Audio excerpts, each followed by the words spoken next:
जय हिंद दोस्तों, नमस्कार। स्वागत है आप सभी का आपके अपने YouTube चैनल पर। दोस्तों, आज की इस वीडियो में जानने वाले हैं कि क्लास 12th केमिस्ट्री में 70 में 70 कैसे ला सकते हैं। आपका यदि सपना है कि मैं केमिस्ट्री में 70 में 70 ला सकूं, तो मैं आपको हर एक कंडीशन, हर एक सोल्यूशन को बताने वाला हूं कि आप क्लास 12th केमिस्ट्री में 70 में 70 कैसे ला सकते हैं। बहुत से लोगों ने कमेंट किया कि केमिस्ट्री में बनाइए वीडियो कि कौन सा ऐसा टॉपिक है जो महत्वपूर्ण है, तो मैं उन सभी टॉपिक्स को भी बताने वाला हूं कि कौन कौन से महत्वपूर्ण है, आपको क्या क्या पढ़ना है, कैसे पढ़ना है, कितने घंटे पढ़ना है, कितने दिनों में पढ़ना है, सब कुछ बताने वाला हूं। तो एक ही काम करना, वीडियो का अंत तक बन रहिएगा। तो देखिए, सबसे पहले आपके जो सिलेबस है क्या है।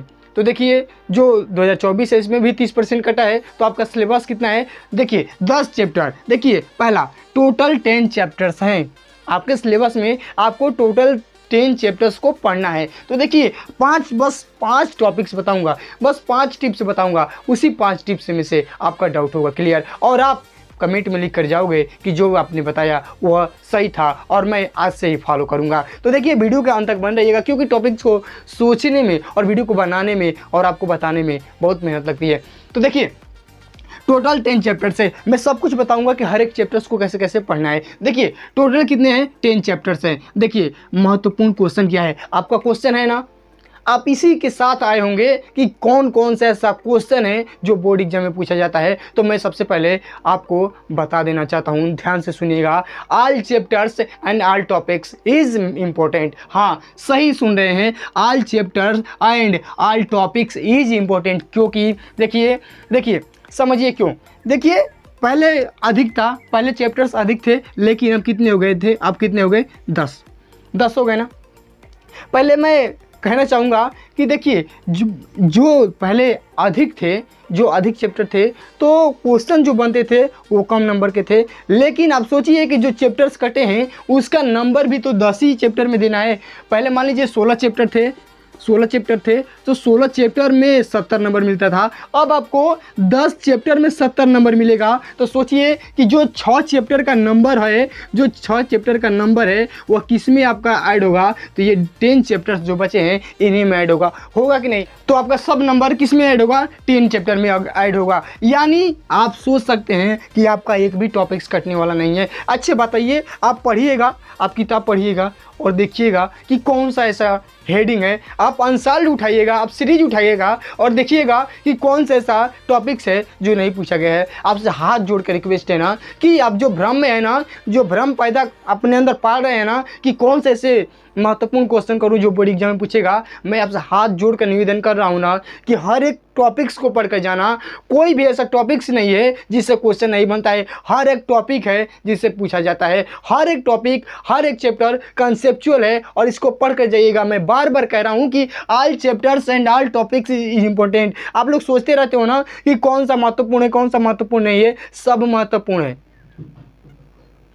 देखिए, 10 तीर चला रहे हो ना, तो जरूरी नहीं कि पहला तीर लगेगा जाकर और या 10 और तीर लगेगा। आप प्रयास करिए। मैं आपसे कहूँ कि पाँचवीं, इसमें से पाँचवीं कौन है, पहली कौन है, तो आप नहीं बता पाएंगे नहीं। इधर से गिनेंगे तो ये आएगा, इधर से गिनेंगे तो यही आएगा। तो कोई ऐसा बात नहीं है कि जो इम्पोर्टेंट पढ़ के गए हैं वही पूछेगा। यदि ना पूछे तो बात आती है, ना पूछे तो अरे यार 10 ही चैप्टर तो हैं, 16 से 6 कट गए, यानी 10 बचे हैं। 10 की प्रिपरेशन मैं अभी बताऊंगा कि कैसे कर सकते हैं। तो देखिए, समय नष्ट न करते हुए आगे बढ़ते हैं। पहला, टोटल 10 चैप्टर्स है। महत्वपूर्ण क्वेश्चन क्या है, आप इसीलिए वीडियो पर क्लिक किए होंगे कि 70 में 70 लाएंगे, तो कैसे लाएंगे। तो देखिए, all chapters and all topics important. देखिए, अब देखिए बहुत महत्वपूर्ण चीज़। देखिए, जो पहला, दूसरा, तीसरा चैप्टर है, जो पहला, दूसरा, तीसरा चैप्टर है वह क्या है।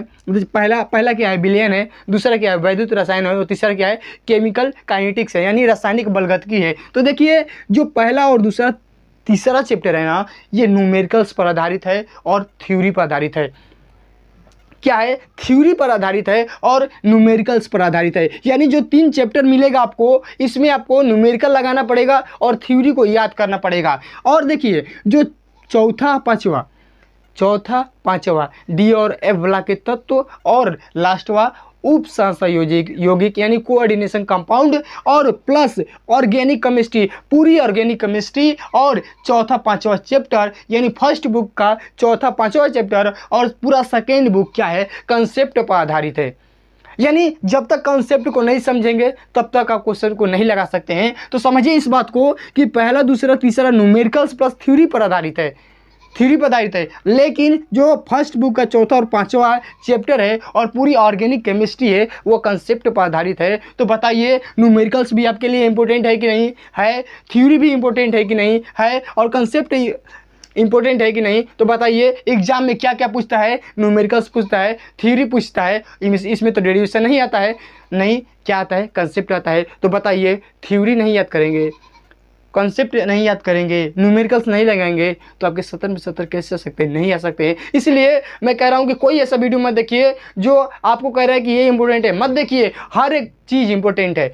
और मैं अभी बताऊँगा कि आपको कैसे पढ़ना है। देखिए please focus on NCERT book. मैं आपसे हाथ जोड़ कर कहता हूँ, बार बार निवेदन करता हूँ कि एनसीईआरटी पर फोकस करिए, क्योंकि एनसीईआरटी से सब क्वेश्चन बनता है। जब एनसीईआरटी पढ़ेंगे ना तो उसके शब्द को समझिए, यदि शब्द को समझ गए ना तो मान लीजिए आप बहुत बड़े गेमर है। यानी यदि आप एनसीईआरटी के बातों को समझ गए ना, यदि समय है, देखिए आप लोग कहते हैं ना कि एनसीईआरटी समझ में नहीं आती है। अब मान लीजिए कि आधा से अधिक तो आपका चैप्टर खत्म हो गया होगा, जो खत्म हो गया है उसको एक बार एनसीईआरटी से पढ़िए और उसका आनंद लीजिए, और जो उसमें से नोट्स बन रहे हैं ना उसको लीजिए, क्योंकि 10 चैप्टर है यार, 10 चैप्टर आराम से पढ़ सकते हो।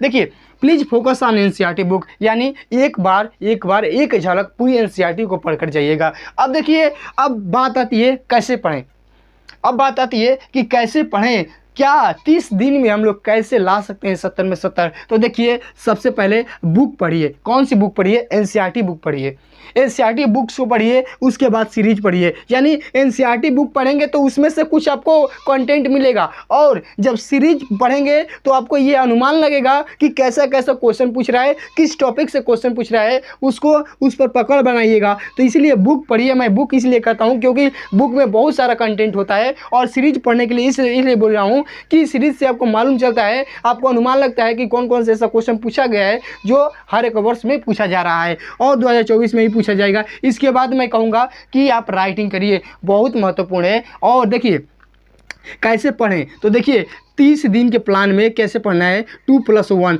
यानी 3 दिन में एक चैप्टर को पढ़ना है, यानी एक महीना में, यानी 30 दिन में आपका 10 चैप्टर कंप्लीट हो जाएगा। तो क्या करिए, एनसीईआरटी बुक को पढ़िए और सीरीज पढ़िए, और राइटिंग पर फोकस जरूर करिएगा। जो भी पढ़िएगा देखिए 2 दिन में आपको सीरीज और किताब दोनों पढ़ना है, एकदम आराम से पढ़ सकते हैं। यदि 2-2 घंटा देते हैं तो दिन में 4 घंटा पढ़ लेंगे तो ऐसे हो जाएगा आपका। यानी 2 दिन में पढ़ेंगे तो यानी 8 घंटा में एक चैप्टर को आराम से समझ सकते हैं, पढ़ सकते हैं। और एक दिन जो बचे ना उसको खूब लिखिएगा, जितना मन करे उतना लिखिएगा, लिखने से थकिएगा मत, क्योंकि एग्जामिनर आप कितने तेज है ये मायने नहीं रखता, बोर्ड एग्जाम में आप कितने इंटेलिजेंट है ये मायने नहीं रखता। मायने ये रखता है कि आपने कॉपी में क्या क्या चीज़ लिखी है, कितनी लिखी है, उस पर नंबर मिलता है। तो देखिए ये रहा आज हम लोग का सेशन। जो लोग कहते थे ना कि केमिस्ट्री का सर इंपॉर्टेंट क्वेश्चन लाइए, इसलिए मैं नहीं ला रहा था। क्या लाऊं यार, बताओ क्या लाऊं? हर एक चैप्टर महत्वपूर्ण है, हर एक चैप्टर पढ़ना पड़ेगा। हाँ यदि आप कहेंगे कि 1 शॉट लाइए तो 1 शॉट ला सकते हैं, लेकिन हर एक चैप्टर महत्वपूर्ण है, हर एक टॉपिक से महत्वपूर्ण है। क्या छोड़ेंगे? बिलियन में आइए, क्या पढ़े, मोलरता, नॉर्मलता, क्या मोल प्रभाज्य, हर एक चीज़, विलेयता, ये परासरण दाब, हिमांका, अवनमन, क्या छोड़ेंगे? परासरण दाब, परासरण, हर एक चीज़ पूछेगा भाई साहब, क्या छोड़ेंगे? हर एक चीज़ पूछेगा। तो एक भ्रम निकाल दीजिएगा इस वीडियो को देखने के बाद कि हर एक टॉपिक से महत्वपूर्ण है, हर एक टॉपिक से क्वेश्चन पूछता है। तो देखिए वीडियो को शेयर करिएगा अपने दोस्तों के साथ। यदि चैनल पर नए हैं तो चैनल को सब्सक्राइब करके जाइएगा, क्योंकि कंटेंट को बनाने में, कंटेंट को समझने में, देखिए इसीलिए मैं नहीं बना रहा था कि मैं क्या बताऊं। मैं सोच रहा था कि कैसे बच्चों को समझाया जाए कि इम्पोर्टेंट क्या है। जो आप लोग बोल रहे थे ना कि कोई बता दीजिए केमिस्ट्री का भी इम्पोर्टेंट, तो मैं सोचा कि क्या इम्पोर्टेंट बताएं, हर एक टॉपिक से महत्वपूर्ण है। अनसाल्ड उठाकर देख लीजिए, बहुत महत्वपूर्ण है। हाँ ये कह सकते हैं कि जो पूछ रहा है उस पर वीडियो लाए तो मैं ला सकता हूं। तो देखिए वीडियो देखने के लिए आप सभी को बहुत बहुत धन्यवाद। यदि चैनल पर नए हैं तो चैनल को सब्सक्राइब करके जाइएगा, और मेरा एक ही उम्मीद है, वीडियो को पूरे बच्चों के साथ शेयर करिएगा। यदि आप एक अच्छे स्टूडेंट है, आप कुछ ज्ञान ले रहे हैं तो उस ज्ञान का फैलाना आपका धर्म बनता है। तो फिर मिलेंगे अगले नेक्स्ट वीडियो के साथ, तब तक के लिए आप सभी का बहुत बहुत धन्यवाद।